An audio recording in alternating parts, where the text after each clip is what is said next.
you see my screen? Yes, sir. Great. Okay, so let's talk about nephritic syndrome. And because you talked about nephrotic syndrome, it should be brief. Okay. So you remember we said nephrotic syndrome has to do with you lose excess proteins in the urine, and then you're getting about 3.5 grams of protein in a day. That's nephrotic syndrome. With nephritic syndrome, okay, where instead of the O, you have the I replacing, O in nephrotic, you have I replacing. What is happening is that you still have some sort of protein loss, but then this protein loss is not so much. It's not up to that 3.5 grams we see in nephrotic syndrome. So as we go on, we'll know the limits, okay? And classic nephrotic syndrome, you are not going to find blood in the urine, or the BPs won't go up for a classic nephrotic syndrome. But for nephritic syndrome, apart from the fact that you are losing proteins, there's also hematuria, and subsequently blood pressures go up. So that is the main difference between nephrotic and nephritic. Whereas nephrotic has to do with protein loss in the urine, abnormally high levels of protein loss in the urine. Nephritic is also protein loss in the urine, but then not so high as nephrotic, in addition to hematuria and hypertension. Okay, so if you look at the first statement, so it is characterized by glomerular damage, which leads to hematuria. There's water retention. And why is there water retention? There's some sort of loss of proteins, and also the overfill hypothesis, where we say that there's sodium retention, and then once you have sodium retention, you have water retention. Then there's pyuria or pus in the urine, edema, and subsequent hypertension. Okay. And this is caused by a variety of conditions, autoimmune, hereditary infections, just similar to the nephrotic syndrome we talked about. Okay. We're saying that there could be varying degrees of severity. It could be mild or it could be very severe. Okay. So let's look at the features here. So basically what is happening here is you have damage of the glomerulus, similar to what we talked about in nephrotic syndrome, that there's damage. However, in this damage, the damage is a bit severe, that you tend to find blood in the urine, which is hematuria, but then the protein loss is less than 3.5 grams in a day. There's hypertension. The edema is not so severe like nephrotic syndrome, because the edema is sort of related to the level of amount of protein that is lost. And we're saying in nephrotic syndrome, you lose a lot of proteins. However, in nephritic syndrome, not so much. So it's mild to moderate edema. Then when you take the urine, there's actually white blood cell in the urine. That's the pyuria. But there's what we call sterile pyuria. There's white blood cell. However, you don't have bacteria in the urine. Okay, that is what is known as sterile pyuria. Then you have what we call oliguria. Okay, so the urine output is reduced. Then there's azotemia, which means that there's increased urea and nitrogenous waste in the blood. Okay, that's what azotemia means. The etiology we've talked about, we're saying it could be an infection. So you could develop a streptococcal infection, and afterwards the antigen-antibody complex will go and land on the glomerulus and cause a glomerulonephritis. So that's what we call post-streptococcal glomerulonephritis. You can have an IgA nephropathy. You can have small vessel vasculitis or inflammation of the small vessels in the glomerulus. You can have a Goodpasture syndrome, which is an antigen-antibody reaction to the glomerular basement membrane. So it leads to the destruction of the basement membrane, and hence we are going to have the features we talked about. People also have what we call thin basement membrane disease. There's Alport syndrome, there's lupus nephritis, and then you could have a rapidly progressive glomerulonephritis. So that's the etiology, but basically the pathophysiology is similar. there's damage to the glomerulus, which leads to not just loss of proteins, but then blood, and eventually, because of the changes, blood pressure is going to go up. So pathophysiology, as you can see, there's capillary damage, and this is due to cytokine release from inflammation. And this inflammation is going to lead to damage of the glomerulus, and then the glomerular basement membrane will become porous. So as you can see, and because of the inflammation and the damage of the glomerulus, your urine output can drop because it's like the glomerular function will drop. So you are unable to, filter and get rid of urine. So urine output will drop until you have what we call oliguria. When urine output drops, it means you can't get the urea and nitrogenous waste out of the body. So they'll stay in the blood and build up what we call exothymia. And there'll also be salt retention, of course, which will lead to water retention. And this will lead to increased blood pressure. So the pathophysiology is straightforward. Okay.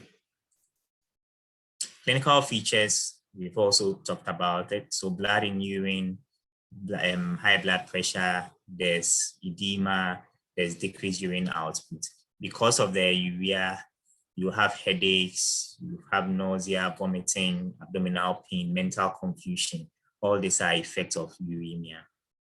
Investigations, a bit similar to what we talked about before, but this time around, your urinalysis or urine RE, you would see dysmorphic or red blood cells that have been destroyed in there, and then you see a red blood cell cast. Your urine RE will tell you there's dysmorphic red blood cell and there's red blood cell cast.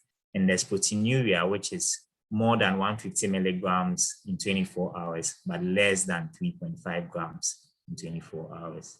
Then you have sterile pyuria, which means that you have white blood cells in the urine. However, bacteria, when you do a culture, there's no bacteria. That's a sterile pyuria. If you do a BEM creatinine, it might be deranged. You can do a renal biopsy and it will point you to this etiology that we've discussed here. Management, straightforward. So because you are saying there's sodium retention, it's good to do low sodium diet. You try and restrict water. You give the patient diuretics to get rid of the excess water. We know that ACE inhibitors and ARBs help in proteinuria, just like the nephrotic syndrome. And in this case, the added advantage is that there's BP, so they would help you in the management of your high blood pressure as well. Okay. And depending on the cause or the etiology, you would give your immunosuppressive therapy. Okay. So the causes are a lot. So the immunosuppressive therapies directed towards them vary depending on the cause. Your own is to be able to pick the diagnosis and know that this patient, let me start the patient by counseling, restrict sodium, restrict water intake, or if you are managing a hospital, you do a strict fluid input and output chart for the patient, give diuretics to get rid of excess secretion, start ARBs. Those ones you can do on your level, and know that whilst you are referring your patient to a nephrologist, it's possible the patient will be put on steroid therapy or other immunosuppressives. If these ones fail, or in case where you have severe problems, the patient has some acute kidney injury secondary to nephritic syndrome, which can happen, you can do a dialysis for the patient.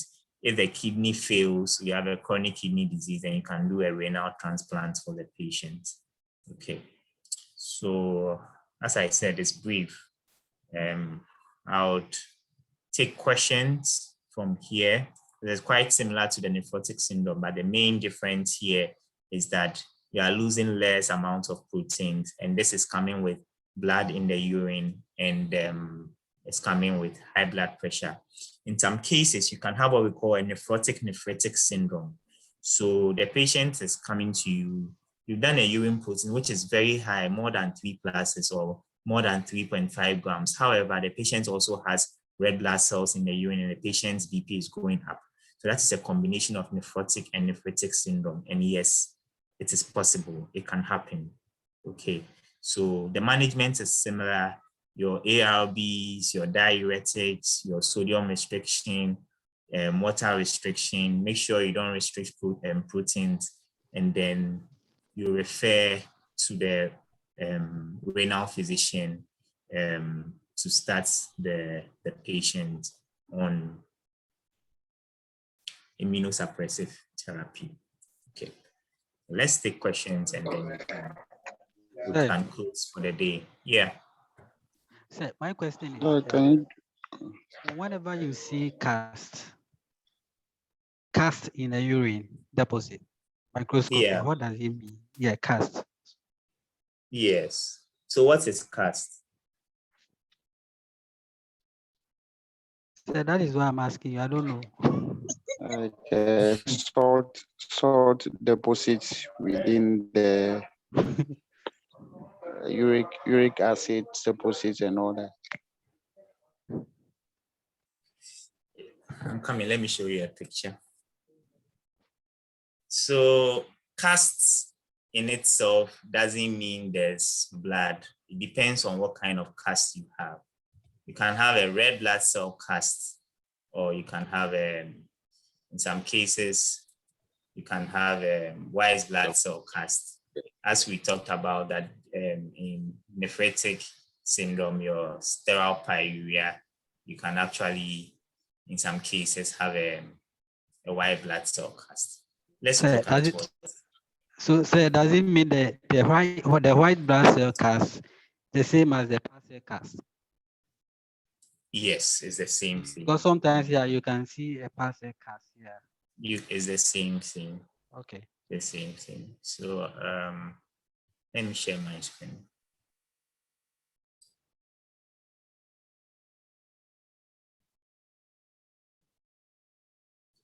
Can you see my screen? Yes, sir. Good.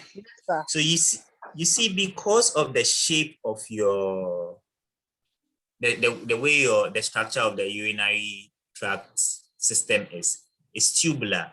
Your ureters are tubes, and they come like that.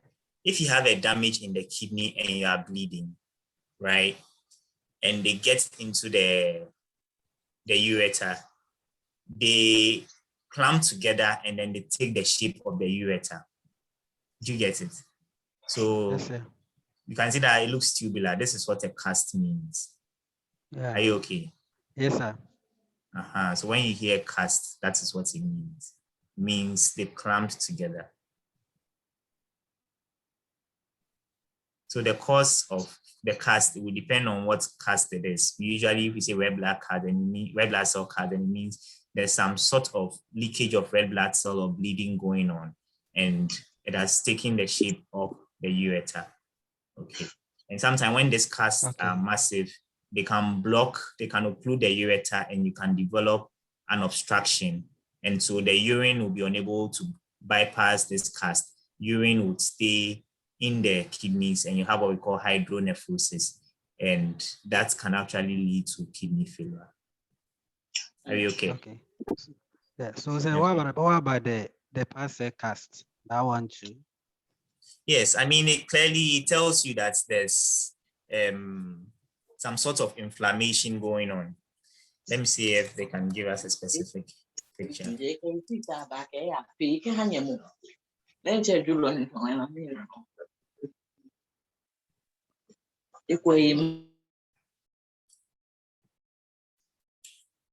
So just like the way the red blood cell look, it can also clamp together. So you can have something of this sort. You can see it. So you can sometimes have a pus cell cast if there's an infection. In case you are dealing with a sterile pyuria where there's white blood cell, but no infection, it means the white blood cell is just there reacting to an inflammation. You know that other things can lead to inflammation. Inflammation is not just about infection. Exposure to other things like even antigen complexes can lead to inflammation, and you can still have white blood cells coming in there. Okay, so then you can end up forming a cast. So it looks similar to the red blood cell cast. Okay. Are we okay? Yes, sir. All right. Sir, do you have any concerns for infections in nephritic syndrome as well? Oh yes, we do have concerns. It's just that it's not so massive like the nephrotic syndrome, but once you have even mild to moderate edema, there's a risk of infection because there's fluid that is not supposed to be there. That's one. Once you are losing proteins, but not to the extent of nephrotic syndrome, you can still end up losing some immunoglobulins. So the management is sort of similar.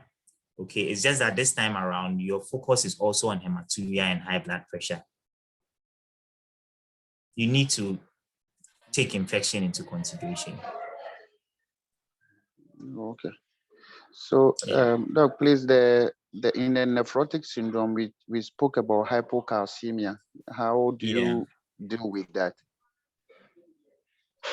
All right, okay. So there's always a way of checking. You can check your serum calcium, and then you would have to administer if it's that low, and then you need to give.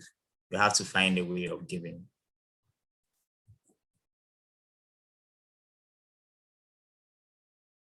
That's calcium gluconate. Yes, you have to find a way of giving. Have you heard of what is called what two signs are elicited to demonstrate hypocalcemia? I think there will be some tremors and then there'll be arrhythmias. Okay, there are some specific signs that we would usually. Have you heard of the Trousseau sign? So you read on the Trousseau. No, sir. Okay, so read on the Trousseau sign. TROUSSEAU. Okay. So you can read on Trousseau sign, and then you can also read on, there's something called the Vostek sign, even though it's not spelled as that, is pronounced as Vostek sign. It's spelled as CHVOSTEK, Vostek sign. Okay, so read about it, and then it will tell you how to look out for hypocalcemia. So Trousseau sign or Vostek sign. And of course, just take a look at the management. But yes, you would have to give supplementation for it when you need to. Okay. Yes, sir. Hello, sir. Hello, sir. Yes. Is there any specific sign that will help you to know the differences between the nephrotic and nephritic as you sit in the consulting room, or unless you run the labs before? Yes, so signs will be a bit similar, but then the nephrotic would be, the edema will be more massive than the nephritic. Okay. Okay, so that's one. And then also history will help you. Once the patient says there's blood in the urine, it's pointing you to nephritic. So that's why we take a history first and then we examine the patient. So history would help you. Then your examination. So there's blood in the urine. Before patient even got to you, nurses have checked vitals, BP is high. So blood in urine, high BP, edema, is pointing you to nephritic rather than nephrotic. Okay. So your investigation will just come in to support, your urinary will come in to support. There's red blood cell counts, there's and you say, oh, okay, this is it. Or BP is fine, patient comes, no hematuria. However, patients will say, whenever I wake up in the morning, my face is swollen and progressively, this is what I'm finding to have come. BP is fine. Do you have any blood in your urine? No. Okay. Go and do a urine RE, comes, urine proteins is high. Or even then you're consulting, we do a dipstick, urine proteins 3+ or more, then it's pointing you towards what? Nephrotic syndrome. Thank you, Doc. You're welcome. Hello, sir. Hi. Yeah, please. Looking at the hematuria in the nephritic syndrome, does it mean that the damage to the glomerulus in the nephritic syndrome is more than that of the nephrotic syndrome? Okay, so it depends. You can't say that the damage is more, because then what about the proteinuria? You understand? I wanted to ask, the proteinuria in there is less than nephrotic It's syndrome, less, but exactly. here there is hematuria in nephrotic syndrome. There's no hematuria, so Exactly. I'm thinking So, which of them. yeah. So then the focus is more on destructive red blood cells for the hematuria, basically. Okay. You understand? For the hematuria. Whereas the other ones, the main focus is on the membranes we talked about and whatnot. But this one, the inflammatory process would end up affecting blood vessels. So there's some sort of bleeding in there and some sort of cast in there. Okay. But as I said, sometimes you can have the two. Okay, thank you, sir. So I think we would end for today because time is fast spent. We would have to plan, and then tomorrow, if we're meeting tomorrow, it would be a brief session. It would just be one topic. We'll talk about acute kidney injury. So try and join on time so that by 8:30 we'll be done. And then hopefully on Friday, we can do chronic kidney disease, and then we'll bring the renal series to a close. Then we move to another system. Okay. So tomorrow, same time, 7. Yes, okay. But we will start on time. Okay. All right. Okay. Thanks for your time, Doc. Yes, and thank you very much too. Thank you, Doc. So enjoy your evening. Okay. Have a good night. We need a recording, so. Bye-bye. Bye. Yes, Nick will sort you out for recording. Okay. Good night. Bye. So